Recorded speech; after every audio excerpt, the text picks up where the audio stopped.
Fala galera, beleza? Bem-vindos à Rede Coxa, eu sou o Luiz Neto, aqui comigo no nosso estúdio, Renato Folador, candidato à presidência pela Curitiba Ideal. Bem-vindo, Renato. Muito obrigado, Luiz, pelo convite, um prazer estar aqui com vocês. Bom, antes de começar a entrevista, vamos fazer aquele nosso merchan básico, né? Agradecer os nossos apoiadores, pessoas, empresas que incentivam o nosso trabalho. Vamos começar pela Cine, a gente está tomando aqui esse Cine Guaraná Açaí, bom pra caramba, vou tomar durante a entrevista.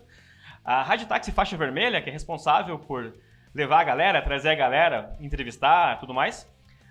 A Capaz, que forneceu a grama sintética aqui do estúdio. A WS Tech, que hospeda o site da Rede Coxa. Por último, a Ponto de Vista Vistos, que é uma empresa especializada em assessorias para visto americano. Então, precisa viajar, precisa ir para os Estados Unidos, fazer uma viagem, converse com o pessoal da Ponto de Vista que eles mandam muito bem. Valeu? Assim lembra a minha infância, a gengibiba. Bom, então vamos para a primeira pergunta para o candidato Renato Folador. Renato, o futebol foi o grande calcanhar de Aquiles da atual gestão. Uma das propostas da sua chapa é descentralizar o comando do futebol, excluindo a figura do diretor de futebol. Para isso, a Curitiba Ideal propõe que 3 gestores fiquem responsáveis pelo futebol. Como isso funcionará na prática? Mais uma coisa, os nomes Carlos Brunoro e Carlinhos Neves podem ser cogitados como possíveis responsáveis pelo departamento de futebol? Bom, vamos lá, Luiz. Eu acho um absurdo um diretor de futebol, não só no Curitiba, mas em qualquer equipe do futebol brasileiro, ter tanto poder. Você veja bem que incoerência. Nós temos 5 pessoas no G5 e quando essas 5 pessoas abdicam do direito de tocar a principal atividade do clube, que é o futebol, ela acaba recaindo sobre um terceiro. E por isso que eu falo que o Curitiba, nos últimos anos, ele terceirizou o futebol. A sua principal atividade, o core do Curitiba, foi terceirizado e uma pessoa passou a decidir tudo. É óbvio que esta pessoa ela teria que ser extremamente preparada e competente para entender de todas as atividades que uma instituição que tem mais de 100 milhões de reais de orçamento precisa. Mas, especificamente no caso do futebol, e eu digo para você, Luiz, que isso, o futebol, a consequência do futebol é o passivo trabalhista, é o déficit que nós temos orçamentário, é diríamos assim, a marca do clube não estar mais tão bem como esteve no passado. Tudo tem origem no futebol. E eu cito, por exemplo, e cada vez eu me convenço mais pelas informações que eu recebo, que não tem cabimento uma diretoria se omitir e colocar, por exemplo, nas mãos do Rodrigo Pastana a decisão de todo o futebol. Eu fui jogador de futebol entre amador, profissional, joguei quase 30 anos, vivi vestiário, joguei no Maracanã, joguei contra o Pelé, na última partida que o Curitiba jogou contra o Santos, joguei no Beira-Rio, joguei em grandes estádios, joguei em estádios que não tinha nem grama no amador. Então você sabe que o futebol ele tem certas peculiaridades e que a gente chama especificamente quanto aos jogadores fundamentos, que quem jogou futebol vê um jogador dominar uma bola, vê ele dar um passe, talvez ele precise de um pouquinho mais de tempo ou menos tempo, mas ele não se engana. Ele sabe quem tem qualidade e quem tem potencial. Se a gente somar o avanço da tecnologia, que hoje tem vários softwares de avaliação, dizendo qual que é o melhor fundamento do jogador, se é o cabeceio, se é o passe, se é o chute, se é o posicionamento tático, você saber quantos jogos ele fez durante o ano, quantos passes certos ele deu, e não basta dar só passe certo, quer dizer, não adianta dar passe certo. Tinha um jogador no Curitiba, o João Paulo, que tinha 85% de passe certo. Aí eu fui ver a estatística, a maioria dos passes dele era para o lado e para trás. E isso hoje são instrumentos de tecnologia que você tem para você combinar com a experiência e com a maturidade de quem já jogou futebol para não errar, para você minimizar o erro, porque o erro cobra caro no futebol. Você faz um contrato hoje de 2 anos, porque se fizer de 1, acontece que nem o Matheus Galdesani, depois de 6 meses ele pode assinar um pré-contrato com outro time. E na época do Galdesani, o Curitiba teve que correr para não perder o jogador talentoso que surgiu naquele momento na equipe do Curitiba. Então, você fazendo um contrato de 2 anos, Eu digo que no futebol, o longo prazo é 3 meses. Em 3 meses, você já sabe as características do jogador, se é o jogador chinelinho que vive só no departamento médico. Se você errar, você tem 2 opções. Ou você tenta emprestar ele para um clube, muitas vezes pagando parte do salário, ou você manda embora. E aí cria o passivo trabalhista, que hoje é o grande furo do Curitiba. Agora eu te pergunto, se você fosse presidente do Curitiba, Luiz, em 56 contratações, o teu diretor de futebol acertou em 5, o que você faria? Com mais de 90% de erro, tendo opção, você tem ex-jogadores do Curitiba na confraria, que poderiam ser contratados, seriam baratos e ajudariam a escolha. A opinião de 3, 4 pessoas é muito mais interessante do que a opinião que sai de uma cabeça só. Então nós passamos a ter um presidente de direito, que era o Samir no Curitiba, e passamos a ter um presidente de fato, que era o Rodrigo Pastana, que fazia todas as dívidas, todas as contratações, até porque a diretoria do Curitiba não entende de futebol. Tá, mas na pergunta ainda. Tá. Como que vai funcionar essa questão dos três Nós gestores? teremos 3 coordenadores. Nós achamos que o futebol hoje ele requer essa discriminação. Nós temos a captação, que é fundamental, né? A malha da peneira tem que ser muito fechada para que a gente minimize o erro na contratação. Depois nós temos a avaliação e a preparação, e nós temos a performance. Esses 3 coordenadores, e o Curitiba tem que ser um clube formador, eles têm que ter o mesmo nível hierárquico, e mais importante do que isso, não pode cuidar só do profissional. Tem que cuidar de todas as categorias, para saber os talentos que estão surgindo, para saber que muitas vezes não precisa ir buscar no mercado um jogador quando nós temos na base. Vou citar um exemplo. O Barroca, uma semana antes de sair, mandou contratar o Jonathan, que tinha jogado com ele no Atlético Goianiense.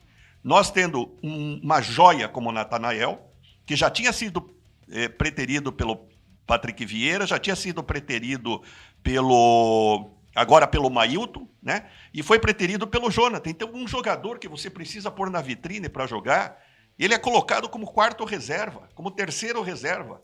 Você não dá oportunidade dos nossos talentos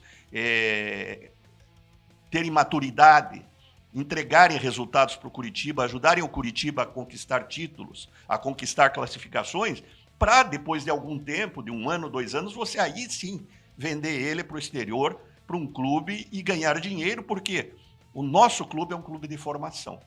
Nós temos que vender, mas esse jogador pode nos dar alegrias antes, pode nos dar títulos, mas jamais podemos fazer como foi feito com o Ian Couto. Quer dizer que o empresário vendeu, não foi o Curitiba que vendeu, foi o empresário para pagar a dívida.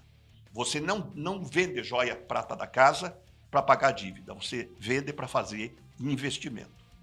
Tá, então só para eu entender mesmo, esses 3 gestores vão responder diretamente ao G5 ou ainda vai ter um... Vai ter um diretor executivo. Esse diretor executivo é uma pessoa que, claro que tem que entender de futebol, mas tem que dominar outras habilidades. Tem que ser uma pessoa que tenha trabalhado já em grandes organizações para entender da parte financeira, para entender as decisões que são tomadas no futebol, como vão repercutir nas finanças do clube. Tem que entender como melhorar a marca, né? Como fazer uma gestão melhor da marca do clube. Tem que entender de marketing, né? Então, esse diretor é um diretor multidisciplinar. Um CEO, praticamente.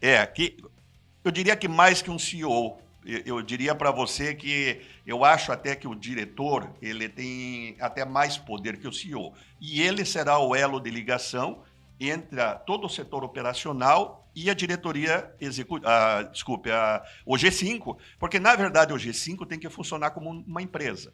É um conselho de administração. O G5 toma, por decisão da maioria, as decisões estratégicas. Mas o G5 não pode entrar no dia a dia. É aquela velha história, quer dizer, nós ainda temos gente no clube e gente nas outras chapas que querem ganhar a eleição para ser vice-presidente de futebol. Primeiro, isso nem existe mais no estatuto, vice-presidente de futebol. Mas eles querem, como aconteceu em gestões passadas, inclusive escalar a equipe. E isso está completamente fora, porque o Curitiba ele vai ser terra arrasada no que diz respeito à gestão. vai ser uma equipe profissional, uma instituição que vai avaliar muito as contratações que fizer, não só para o futebol, mas também fora do futebol, porque nós queremos dar exemplo para o Brasil de que funciona. Se funciona numa multinacional, se funciona numa empresa internacional, se funciona numa grande estatal, por que um clube que tem orçamento de uma grande empresa não pode implantar uma metodologia de gestão como essa? Eu tenho certeza absoluta que nós podemos implantar e que vai dar certo. Só para finalizar a primeira pergunta, os nomes José Carlos Brunoro e Carlinhos Neves podem ser cogitados como possíveis responsáveis pelo departamento de futebol? A minha resposta para você é que serão pessoas deste nível, né? Nós pensamos grande, nós achamos que o Curitiba nos últimos anos passou a pensar pequeno, passou a trazer gente para trabalhar dentro do clube muito menor do que a grandeza do clube. Então os nossos contratados serão baseando-se na qualidade e não na quantidade. E é claro que terão que ter perfis semelhantes aos que você colocou aí. Perfeito. A segunda pergunta é um pouco mais fácil de a gente conversar, porque é sobre torcida, né? Já te perguntei isso, inclusive, na coletiva, mas como é a entrevista da Rede Coxa, eu vou repetir. Qual será a relação no G5 com as torcidas organizadas, canais de torcida e influencers em momentos de crise? Ela, na verdade, não vai ser em momento de crise, vai ser uma relação permanente, uma relação da nossa parte respeitosa, uma relação constante, porque nós queremos manter a torcida, as torcidas organizadas, os influencers bem informados, porque nós achamos que a partir do momento que eles saibam as razões que nos levaram a tomar uma determinada decisão, eles passem, inclusive, a defender o posicionamento da diretoria. Então, vai existir transparência, nós vamos ser muito atuantes nas redes sociais e nós vamos ter uma rotina assim, de encontro com as torcidas, mas não necessariamente só na crise. Quer dizer, também nos momentos bons... Eu pergunto na crise porque é nesse momento que normalmente a diretoria fecha as portas para a torcida. Exatamente. Né? Isso é um erro, quer dizer, eu acho que a diretoria ela tem que pôr a cara para bater, né? Você não pode ter vergonha, né, de você defender a decisão que você tomou. Então, sempre não vai ter preposto. Na hora de dar uma coletiva, etc., nós vamos ter pessoas que foram eleitas com mandato para dar as respostas que a imprensa ou que os influencers, as redes sociais e a própria torcida queiram perguntar sobre o clube. Maravilha, ó, tá anotado, hein? Ó, tá aí, tá gravado. Terceira pergunta é sobre patrimônio. Na área patrimonial, o que se pretende fazer com o estádio Couto Pereira, os 2 centros de treinamentos e o imóvel da antiga churrascaria? Tá. Vamos lá. Com relação ao patrimônio do clube, primeiro nós temos 2 experts que estão conosco, o Zé Arruda e o Dinho Elache, que vão cuidar do patrimônio. São 2 coxas brancas que já deram muito pelo clube e que estão novamente conosco pelo fato de perceberem que o Curitiba está num momento crítico e eles novamente vão dar a sua colaboração. Em termos de prioridade, a nossa prioridade é o centro de treinamento, é o CT da Graciosa, né? Nós queremos centralizar lá todas as atividades administrativas, os alojamentos e todo o treinamento, inclusive das categorias de base. Vão ser construídos 2 prédios, um para administração, outro para os garotos, né, das categorias de base, e nós vamos ter espaços livres do Couto Pereira. A partir deste momento, nós vamos comercializar, usar comercialmente os espaços que tem no Couto Pereira, porém sem terceirizar. O próprio Curitiba é que vai explorar os espaços lá de refeições, de lanches, inclusive com novas lojas. Temos uma intenção de melhorar o posicionamento da loja 1909, um lugar que fique com melhor acesso, inclusive no que diz respeito a estacionamento. E para médio e longo prazo, nós vamos modernizar o Couto Pereira. O Couto nunca vai sair de lá na nossa gestão, mas nós vamos modernizar o Couto Pereira e existem vários projetos. A gente não quer criar ilusão e criar a expectativa que foi criada em tempos passados de construir um estádio megalomaníaco, mas nós queremos sim dar mais condições para a torcida assistir o jogo, protegida de intempéries, a torcida mais próxima do campo, para que vire verdadeiramente, né, um barril de pólvora aquilo lá, quer dizer, um inferno para as pessoas, para os times e as pessoas que vierem a visitar o Couto Pereira. Então, eu vou usar o que o Evangelino Costa Neves usou. O Curitiba não foi construído de uma vez só, até porque a situação econômica do país e do mundo, e a própria, nós não vivemos mais momento de Olimpíada e de Copa do Mundo, onde os rivais lá do Pântano se aproveitaram para pegar dinheiro público para investir no estádio. Nós vamos construir com os nossos recursos, mas vamos construir em etapas. O Couto Pereira, quem lembra, foi construída a Social, depois foi construída a Mauá, depois a curva de entrada, depois a curva dos fundos, depois foi feito o Protorque. O que nós vamos fazer? Nós vamos preservar o que tem de bom e nós vamos reformar e modernizar o que não tem mais condições de dar conforto para a torcida. E Campina Grande fica como uma reserva técnica. Nós sabemos que o CT da Graciosa é uma área muito valorizada e com o passar do tempo vai se valorizar muito mais, porque está do lado de Alphaville, né? E então nós vamos ter essa reserva técnica que é Campina Grande, mas que é para um projeto, eu diria assim, mais de longo prazo. Tá, só para a torcida entender. Então a tua ideia, primeiro, no CT Bayer Rosna, construir um alojamento para a base e mais um prédio administrativo. Isso a curto prazo. A curto prazo. Curto prazo. Liberando os alojamentos do Couto Pereira, né? Que para quem não sabe, o torcedor que não sabe, tem ali os piá da base, moram na curva ali de fundos ali. Vai tirar então aqueles alojamentos ali e construir lojas, lanchonetes, uma espécie de um empreendimento gerido pelo Curitiba, isso? Um empreendimento gerido pelo Curitiba provisório. Provisório porque nós precisamos, diríamos assim, diversificar nossa fonte de receitas, né? Mas isso não é definitivo. Porque definitivamente, na hora em que nós estivermos fazendo essa reforma, o aproveitamento será muito maior, não só da churrascaria, não só das curvas, como da própria área de estacionamento. Mas, num primeiro momento, é sim uma oportunidade da gente ter mais receita, diversificando as entradas, né? Só para fechar, a churrascaria, a gente não falou especificamente sobre ela. Já temos algum plano da sua gestão? Com certeza não será churrascaria, né? Com certeza nós vamos ter um empreendimento ali, mas como eu disse, para o futuro existe a possibilidade sim, com a revisão do zoneamento, da gente construir torres de edifícios ali. E nós temos uma área riquíssima do ponto de vista de localização. Sim. E nós pretendemos sim, daí no futuro, né, inclusive para poder financiar o estádio, a gente comercializar algumas áreas ali no entorno do Couto Pereira. Show! Vamos lá então sobre marca agora. Um dos 5 pilares do planejamento estratégico da Curitiba Ideal é a gestão da marca. Falando de branding, é inevitável entrar na questão do fornecimento de material esportivo. Como usar a 1909 junto a uma grande marca? O que o torcedor pode esperar disso? Falando especificamente da camisa de jogo, do uniforme, o que o torcedor pode esperar? Seria uma camisa com o logo da 1909, do Curitiba e mais uma grande empresa? Como que vocês pensam essa parceria da 909 com outra marca?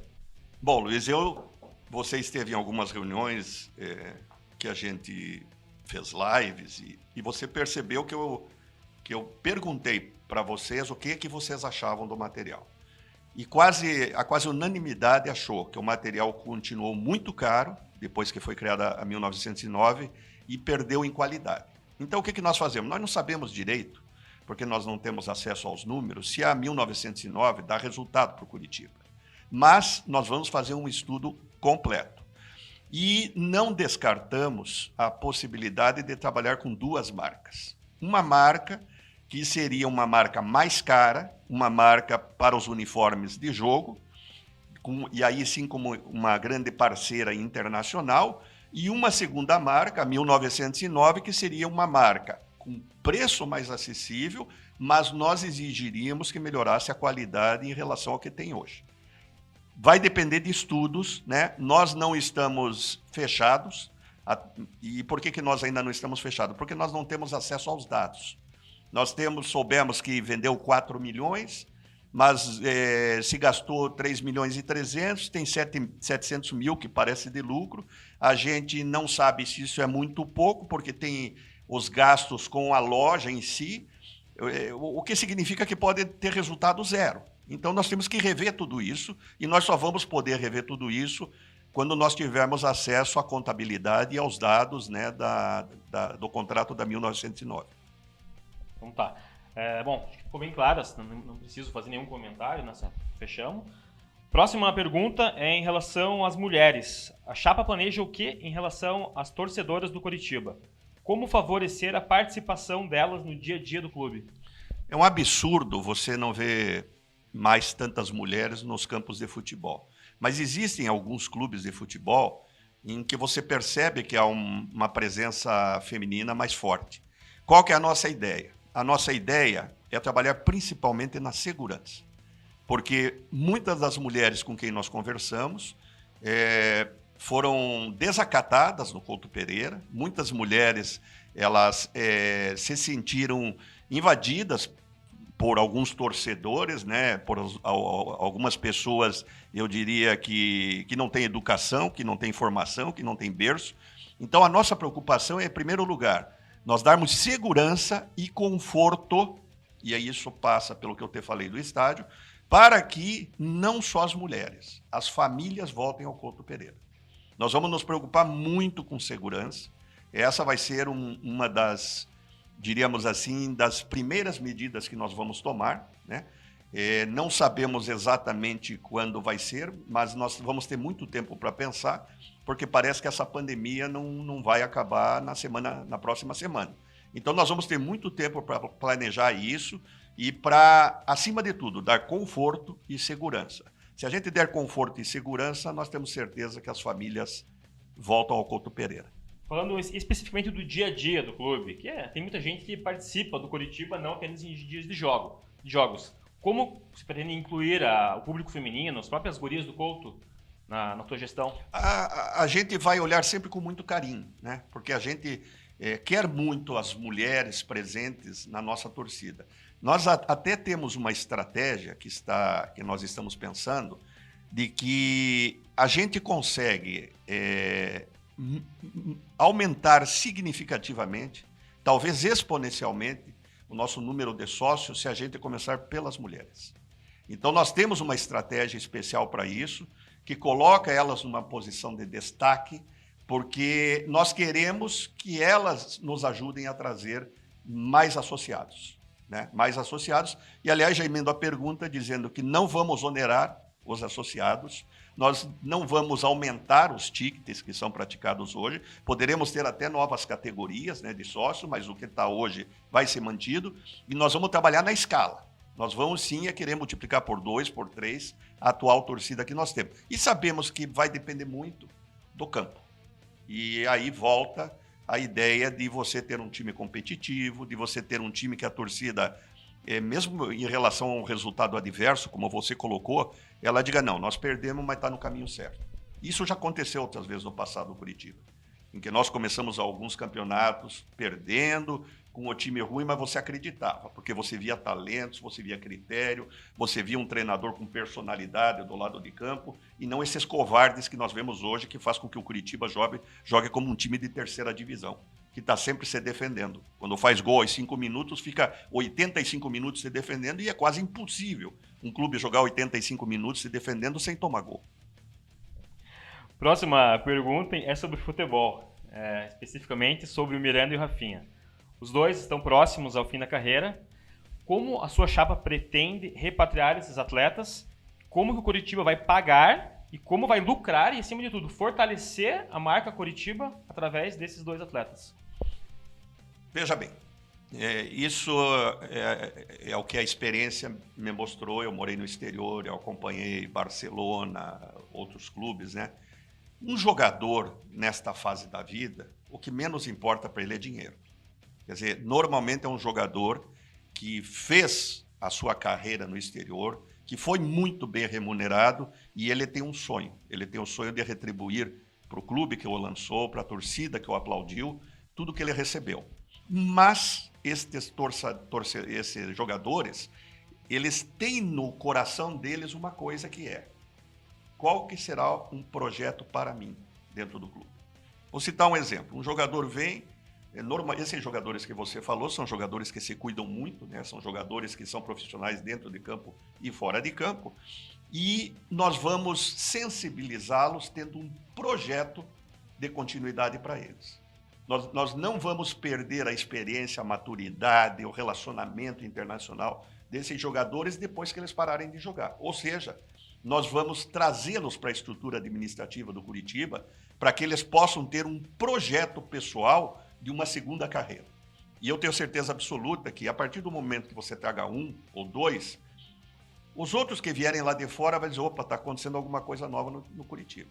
Para eles terem aceitado ir para lá, isso aconteceu no passado, vocês lembram o Alex, o David, quer dizer, os jogadores normalmente são assim, eles conversam muito e um consulta o outro, ó, não vá para tal time, que isso aí é uma barca furada, tá com uma brigarada lá na diretoria e coisa, e o contrário também é verdadeiro. Diz, olha, cara, um projeto de longo prazo, eu adorei o que eles me propuseram aqui, venha para cá que você não vai se arrepender. Normalmente é assim que acontece. Então, o que nós queremos? Usar esses ex-atletas apaixonados pelo clube e pela cidade para a gente entregar para eles um projeto de uma segunda carreira, independentemente dos anos que eles vão nos dar alegrias ainda, e vão, inclusive, agir muito em termos de vestiário, porque a partir do momento que você olha um Miranda e o Rafinha dentro do vestiário, é uma outra coisa, né? É completamente diferente. Você acaba até correndo pelos teus ídolos, né? Pelo exemplo que eles deram no futebol e que estarão dando no Curitiba. A torcida pode sonhar, os dois? Eu acho que quando a gente para de sonhar, a gente já morreu. A gente só fica entre nós. Então a torcida pode sonhar a torcida pode sonhar grande. Eu quero que a torcida sonhe grande, porque nós estamos sonhando muito alto. Bom, falando de Rafinha e Miranda, ambos são atletas da nossa base e esse é o tema da próxima pergunta. Seu plano de metas sugere 1/3 do elenco profissional oriundo das categorias de base. Em 2017, o Samir fez exatamente a mesma promessa de campanha que não foi cumprida. O que a Curitiba Ideal fará diferente para alcançar isso? Quais são os planos da chapa para a categoria de base? E quais são as lições aprendidas para que tenhamos um aproveitamento e desenvolvimento melhor dos talentos e menor taxa de desperdício de processos ou avaliações técnicas erradas? Luiz, para você ver o absurdo, o Barroca, que era o treinador do profissional durante um bom tempo, ele nunca assistiu nenhum jogo e nenhum treino de nenhuma categoria de base. De nenhum, nem do Sub-17, nem do Sub-20. Então, como é que nós podemos ter um treinador que precisa repor peças, especialmente num período como esse, da pandemia, e ele nunca assistiu às categorias de base? Por que nós dividimos as 3 coordenadorias e demos a responsabilidade de cuidar não só do profissional, mas também lá do Sub-11, do Sub-15?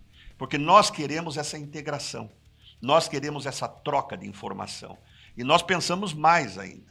Nós vamos querer um treinador que concorde, isso eu vi praticar, eu vi. O tempo que eu fiquei em Barcelona, eu fiquei aproximadamente 3 meses fazendo fisioterapia no Barcelona e eu vi isso ser praticado nas canteiras, que são as categorias de base lá. O mesmo esquema de jogo que o Cruyff usava no time profissional era utilizado no Sub-11. Quer dizer, o jogador ele é treinado por 7 ou 8 anos para fazer a mesma coisa.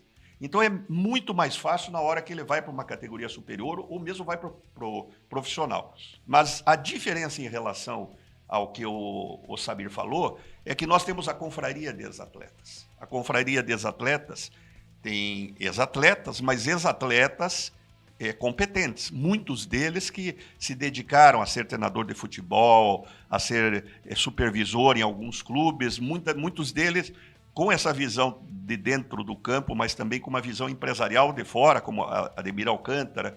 Então, nós vamos trazer esses atletas da confraria que têm capacidade, que têm conhecimento, que têm experiência, para ajudarem no monitoramento das categorias de base. Eles serão facilitadores para os nossos jovens craques, né? E orientadores, eu diria também. Porque um menino como esse, com 15 anos, ele precisa da experiência de quem teve sucesso na vida profissional, de quem foi um ídolo no clube, para que ele possa se espelhar nos seus ídolos, ou então em jogadores que que atingiram um patamar muito alto e que eles um dia também poderão fazê-lo. Esses atletas da confraria, ex-atletas, eles seriam parceiros em qual sentido? Remunerados ou fariam por amor ao clube mesmo? Nos dois, depende da posição em que for colocado.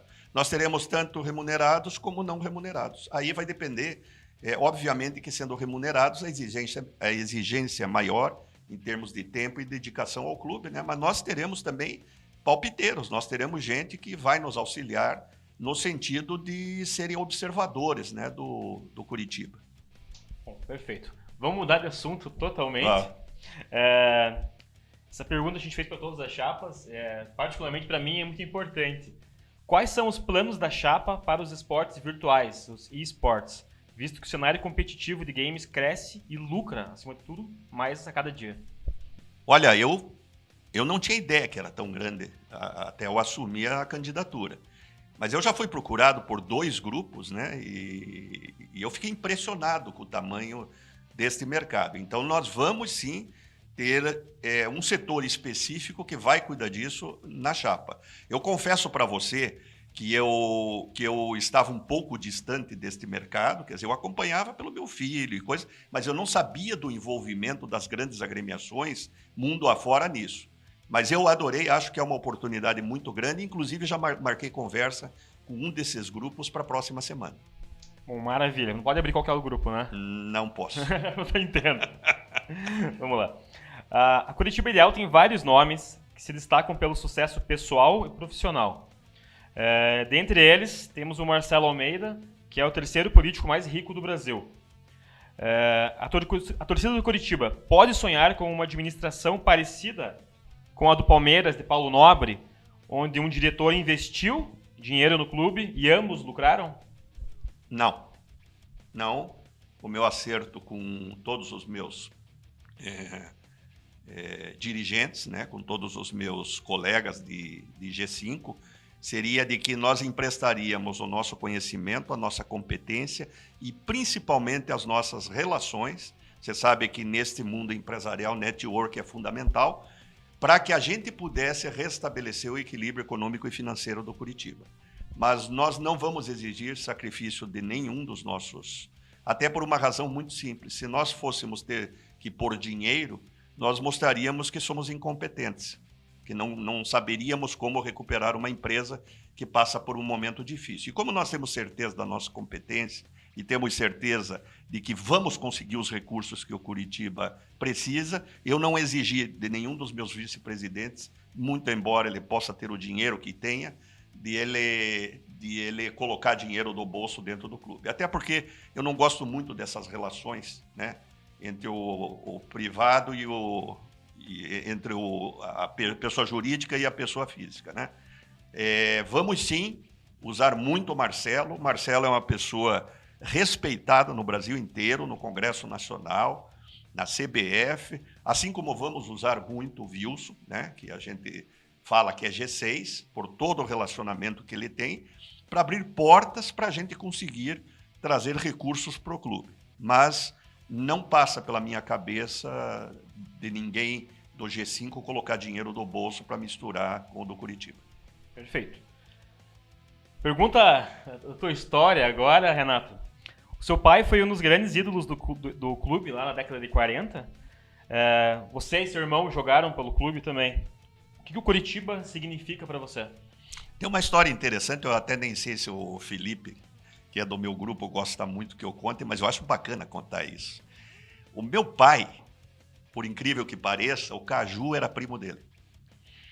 E o Alfeu, que era lateral esquerdo do Ferroviário, era tio dele. Sempre nos domingos, no final de tarde, a minha avó era inválida, a minha avó tinha reumatismo deformante, e todos os irmãos e primos iam visitá-la. Olha, não me lembro de nenhum domingo ter menos do que 30 pessoas na minha casa, o pessoal que ia naquele dia visitar a minha avó. E o grupo do Caju tentava levar meu pai lá para o time, né, lá do Pântano. E o outro pessoal queria levar pro Ferroviário. E meu pai, de uma sabedoria muito grande, disse, não, eu vou pro Curitiba. Foi uma revolução na família. porque ninguém se conformava dele ter optado pelo Curitiba. E a partir daí criou-se um novo ramo na família, que foi o ramo do Curitiba. Meu pai, na década de 50, ganhou tudo no Curitiba, né? Quer dizer, tem até algumas histórias memoráveis que me ligaram essa semana, como o campeonato do Ferroviário em 53, que meu pai fez o gol, ele fez o terceiro gol. Era 3-2, nós seríamos campeões, e o Pianoski rasgou a rede e disse que a bola tinha entrado por fora. Só que a Gazeta Esportiva de São Paulo tinha feito uma foto que foi sensacional, que mostra a bola passando a linha do cal. Quer dizer, era impossível ela ter entrado por fora. E isso aí foi comentário na cidade por 20, 30 anos. Então, meu pai tem uma história muito ligada ao clube, depois eu, para as categorias de base, logo em seguida, um ano e meio depois, meu irmão também, e a gente jogou na época era juvenil, né? Hoje são juniores, né? Jogamos profissional, ganhamos tudo na década de 70, né? Eu parei de jogar em 77, quando o Grêmio Maringá foi campeão. E então a nossa vida, o nosso coração, ele sempre foi coxa branca. Sempre foi coxa branca, brigando com o restante da família, que era lá do time do Pântano, ou então com o time dos Ferroviários. Mas nós nunca largamos, né, a nossa paixão e o nosso amor. E a nossa grande alegria foi há uns 10 anos atrás. Existe, né, até hoje, uma reunião de ex-jogadores, né, em que se homenageiam os ex-atletas do Curitiba. E pela primeira vez na história do Curitiba, 3 ex-jogadores vivos foram homenageados. Meu pai, eu e meu irmão. Então foi no restaurante Cascatinha, foi uma noite memorável para nós, né? Porque ali foi o reconhecimento, muito mais do que dinheiro, que a gente não ganhou nem muito dinheiro no Curitiba, porque o Evangelino levava a gente na conversa, a gente jogava mais por amor do que por dinheiro, né? Os oriundos da base, mas o reconhecimento para nós valeu tudo, todas as cicatrizes na perna, o joelho operado, que foi saber que em algum momento da minha vida, minha família inteira, né, meu pai, eu e meu irmão, a gente lutou pelo Curitiba. Show. Não sei se dá para ver na câmera, com o olho brilhando ali até. Essa pergunta acho que é a mais difícil de todas, porque não é uma coisa que a editoria pode controlar. Bom, as eleições ocorrem no dia 12 e no dia 17 a nova gestão assume o clube, na 26ª rodada do campeonato. Em caso de vitória, como a sua chapa, seu grupo, pretende evitar o rebaixamento do Curitiba? Olha, se a torcida pressupõe que a gente é inteligente, que a gente conhece de futebol, que a gente tem sensibilidade, a torcida vai concordar de que nós vamos pensar com muito cuidado todas as ações que nós vamos ter desde o dia 17, especialmente no que diz respeito ao futebol. E te digo o seguinte, eu já vi muito isso, né? Um clube engata 3 vitórias seguidas, acaba adquirindo uma força interior, uma união no vestiário que faz com que ele saia de uma situação desastrosa para uma situação, eu diria até de meio da tabela, buscando ali uma Sul-Americana. Então, o que eu tenho dito, tenho mandado um recado através dessas entrevistas que eu dou para o elenco e para o treinador, é que eles mostrem serviço para nós. Eles mostrem que eles merecem a nossa confiança, e em time que está ganhando você não mexe. Quer dizer, nós não vamos ser idiotas de mudar uma coisa que está dando certo. Agora, é óbvio que se nós chegarmos lá e o clube estiver na zona de rebaixamento, obrigatoriamente nós vamos ter que tomar algumas medidas, né? E nós estamos estudando, então, todas as alternativas, né? Mas nós vamos fazer tudo que estiver ao nosso alcance, depois que o futebol depender de nós, para que a gente continue na Série A. A gente sabe que a diferença entre ficar na Série A ou não representa 50 milhões a menos no orçamento. Então, nós não vamos economizar e nós vamos, com inteligência, fazer o que tem que ser feito para que o clube não caia para a Série B. Perfeito. Você já falou desse assunto, plano de sócios, mas está na nossa pauta. Vamos seguir aí, você pode inclusive dar uma resposta mais completa, tá? Recentemente, o Conselho Administrativo definiu pela manutenção dos valores do plano de sócios em 2021. Caso eleito, qual é o seu plano para o triênio? pretende subir as mensalidades? E em relação a ingressos avulsos, qual é a melhor maneira de trabalhar esse tipo de público que não é associado ao clube? São vários enfoques, né? Primeiro lugar, o interesse maior nosso, como eu disse, é aumentar muito o número de sócios. Isso significa que nós vamos trabalhar na escala e não no aumento do ticket médio. Quer dizer, nós não queremos prejudicar financeiramente aqueles que foram fiéis ao clube nos piores momentos, que são os torcedores que continuam pagando. Como eu disse, também nós vamos utilizar a torcida feminina para nós criarmos uma identidade feminina com o clube, para que a gente possa atrair não só mais sócias femininas, né, obviamente, como a gente possa também trazer novos associados. Com relação ao torcedor avulso, quer dizer, ao torcedor que paga o ticket, ele obviamente ele será mais onerado do que o associado, e você sabe que existem tickets mínimos que tem que ser respeitado dependendo da competição. Então, para esses eu digo, é bom vocês correrem para se associarem, porque na minha gestão, quem não for sócio vai pagar muito mais caro.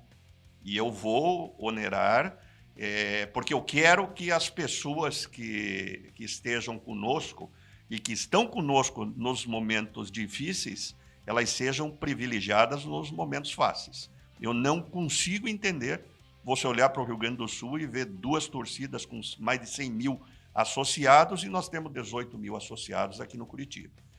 Curitiba é muito melhor do que Porto Alegre, a cidade de Curitiba, o estado do Paraná economicamente é maior do que Porto Alegre, o Curitiba não fica nada a dever para o Inter e para o Grêmio, quer dizer, por que nós temos só isso de sócio? Então nós vamos estimular a associação, e aqueles que não são sócios é bom correr, porque vai ficar muito caro lá na frente para eles. Não está na pauta, mas já que a gente entrou no tema do sócio, né? O senhor pretende continuar programas como o Curitiba Experience, o Curitiba Retribui, o próprio voucher, né, que a gente ganha pagando? Perfeito. Não só, né, manter isso, como a gente vai criar uma série de outras iniciativas privilegiando o sócio fiel. Nós temos certeza que vocês vão se impressionar com as atividades que a gente está programando e com os programas que nós estamos desenvolvendo, no sentido sempre de aumentar o nosso torcedor fiel, aquele que em todos os momentos, né, ele está conosco. E também a gente não desconsidera que no momento de pandemia, no momento de tantos torcedores, né, associados que perderam o emprego, né, associados que tiveram seus salários reduzidos, não seria nessa hora que a gente buscaria aumentar a receita através de quem esteve junto conosco no pior momento. Perfeito, muito obrigado, Renato. Obrigado para você, torcedor, que segue a Rede Coxa. Continue nos acompanhando, siga a Rede Coxa no Instagram, no Facebook, no Twitter, aqui no YouTube. Não esqueça de ativar o sininho para você receber notificações quando a gente publicar novos vídeos. E é isso. Obrigado, valeu, até mais.